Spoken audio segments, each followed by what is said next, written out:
She awoke to the creaking of hinges and boots falling heavily on stone steps. Sitting up straight, she pushed back her hair. Maybe if she looked nicer, he'd come more often. At one time she'd been beautiful. So beautiful, men had fought duels over her.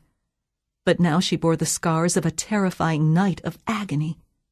She would never be beautiful again. As the door fell shut, the breeze carried the rusty scent of blood. Hunger clawed violently at her stomach. She strained forward to see through the dark as his legs came into view, as greedy for the sight of him as for the nourishment he brought. I fought for breath, gasping, choking on fear. Rushing toward the security desk, searching for anyone with a uniform, reality sliced through my last thread of denial. Nothing would ever be normal again, and my dad's well-being depended on my never, ever forgetting that.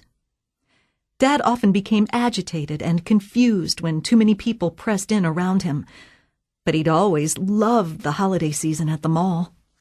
Every year we went to look at the decorations, eat roasted cashews, and sample fudge. I didn't have the heart to stop the tradition we had both treasured since I was a little girl, even before everything changed. As far back as I could remember, Dad would count down the days from Halloween until Thanksgiving night, when he felt it appropriate to hang the Christmas lights and put up the tree. He was like a child, waiting and thrilling to the moment. His excitement was infectious, and I loved those moments too. I hadn't taken my eyes off of him, not for 1 minute, until Starbucks beckoned. I left my dad at one of the tables next to the kiosk, kept my eye on him as much as possible. But sometime between finding him a seat and walking back with my chai mocha latte, with an extra shot of espresso, he had disappeared. Dad had been worse lately. He'd gone from talking to photographs and forgetting my name to calling me by my mother's name. He was also beginning to suffer panic attacks as his mind convinced him of things that weren't true. Hallucinations. But that morning, he was lucid. He was excited about looking at the decorations, and because I had needed a day of normalcy, 1 day, I had let down my guard and left him alone. For just a few minutes.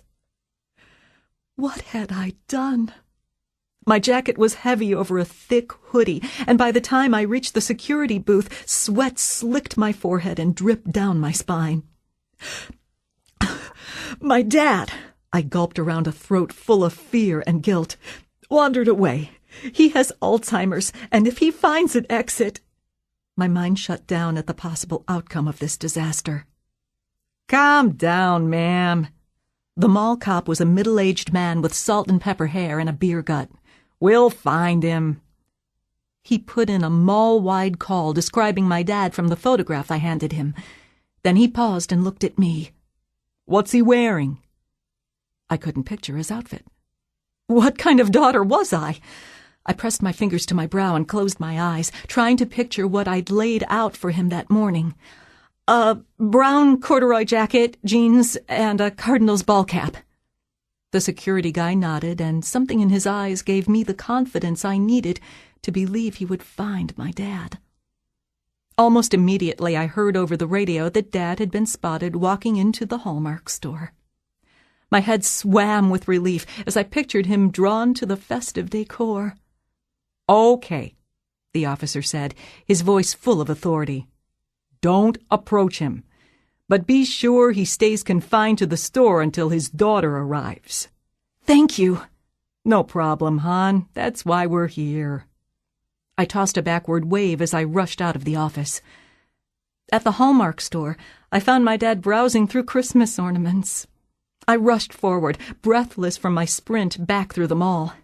"Dad, I was worried sick about you." He turned to me, his eyes bright, full of conspiracy. "Let's get one of these for your mother." He held up an ornament of Scarlett O'Hara and Rhett Butler.